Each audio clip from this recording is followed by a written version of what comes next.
Greetings, everyone. Pete Pardo here from Sea of Tranquility. Welcome to pick number 16 of my 31 favorite hard rock and heavy metal albums of the 80s. We are counting down all the way to number one, which will be revealed on May the 31st here in 2023. So, a great decade for heavy music, as we've talked about each and every day this month so far. Really hard to pick 31 out of a pool of, a couple hundred. Easy. That's how good this decade was for hard rock and heavy metal, the harder forms of rock and roll, right? The heavier forms of rock and roll, and a decade where I was listening to basically nothing but this style of music. So, yeah, it's near and dear to me. So, a lot of great albums are not going to get mentioned this month just because you can only pick 31, right? But this particular one today, pick number 16, as we're just about halfway through the month, had to do this one, had to be on here somewhere. I believe this is the first time so far this month that a band will be mentioned twice, and it won't be the last.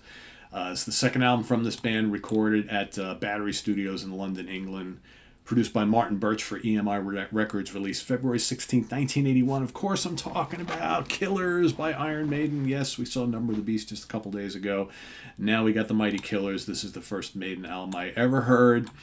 It's a classic. It's a classic, of course, the last to feature Paul Di'Anno on vocals. Right, he would leave to be replaced by none other than Bruce Dickinson for the follow-up, Number of the Beast. But here, the great Di'Anno does a fine job. I mean, nobody can deny the great lead vocals on both of the first two Iron Maiden albums, especially this one here. Just absolutely amazing. It's also the first album with Adrian Smith on co-lead guitars alongside Dave Murray. Steve Harris, de facto leader of the band, bass player, songwriter, principal songwriter, I should say, and Clive Burr on the drums.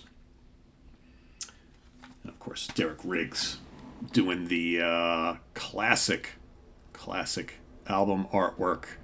Derek Riggs, such a big part of a good chunk of the Maiden catalog as far as the artwork goes, just synonymous with Iron Maiden, Eddie, right? Of course. So here we've got some amazing songs, and a couple really great instrumentals. Of course, the Ides of March, the instrumental leads off the album, so powerful that moves right into the Barnstorm and Wrathchild.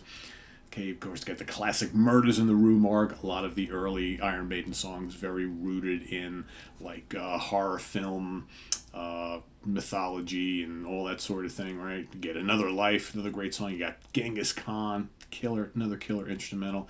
Then, of course, Innocent Exile. What I really love so much about some of these early Maiden songs is these brief little gymnastic bass things that Steve Harris does, on Innocent Exile.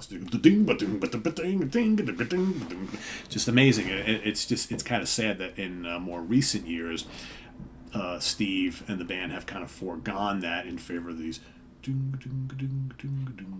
long, extended little bass intros or guitar intros instead of these kind of real busy things like they used to do early on. But, bands mature, they do different things, and I get it, whatever. But side one, absolute classic here. Side two, also great. You got the title track, Killers, fast, rampaging, heavy track. You got Prodigal Son, you got the great Purgatory, and then, of course, Drifter finishing it all off. And looking at the songwriting on the album, excuse me, Steve Harris wrote every single song on here, co-writer on Killers with Paul Di'Anno and Dave Murray on Twilight Zone. Other than that, Steve Harris wrote every song on here. So, yeah, also very classic back cover, right? Great shot of the guys in a club, right? Because this was the club days. This was the early days. Well, not that early, right in the middle of the new wave of British heavy metal. But the guys would go out on a major tour with Judas Priest when they hit here in North America, right? So basically, with this album, the club days were basically over, right? But this is a older picture of the band from early. After the first album, after, of course, Mr. Smith, God, it's early, guys, joined the band. So, but yeah, classic stuff. A great album, and this has always been in my top 3 favorite Iron Maiden albums. Always. Sometimes the first one is the one you hold nearest and dear. There's one that kind of edges it just a little bit, but I still really love this album a lot. Just some great songs. I mean, the first two albums are just littered with great songs. It's the early part of the Iron Maiden catalog, of course, is unmatched. It's really hard to beat, and just such a great run of albums from that debut all the way to Seventh Son of a Seventh Son, and you have a lot of really good albums to come after that as well, but there's something about those first bunch, right, that... yeah, it's a great run of albums. It really, really is. So anyway, Killers is my pick for today. Pick number 16.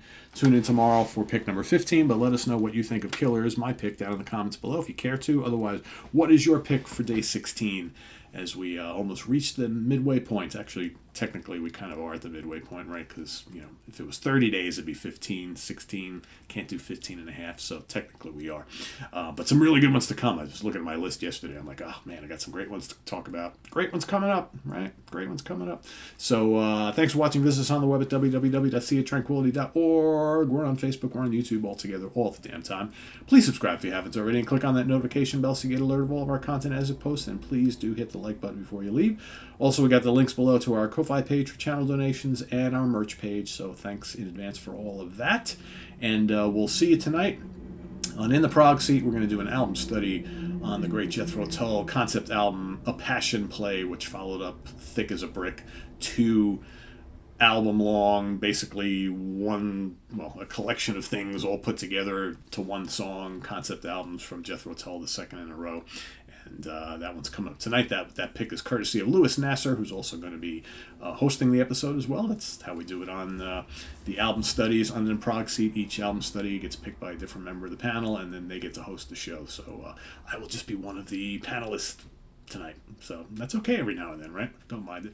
But I do have a lot to say about the album, so as you'll see. So anyway, thanks for watching, everybody. Make sure you tune in tomorrow for... What's Hot with Sea Tranquility. Wednesday, new album review day. We've got new Winger, new Tigers of Pantang, new Ariane Lucasen, and maybe one other. There's I got a whole stack of things here waiting to talk about. So lots of great new releases have come out in recent weeks and still to come. So thanks, everybody. I'm Pete Pardo. Have a good day. See you real soon. Bye-bye.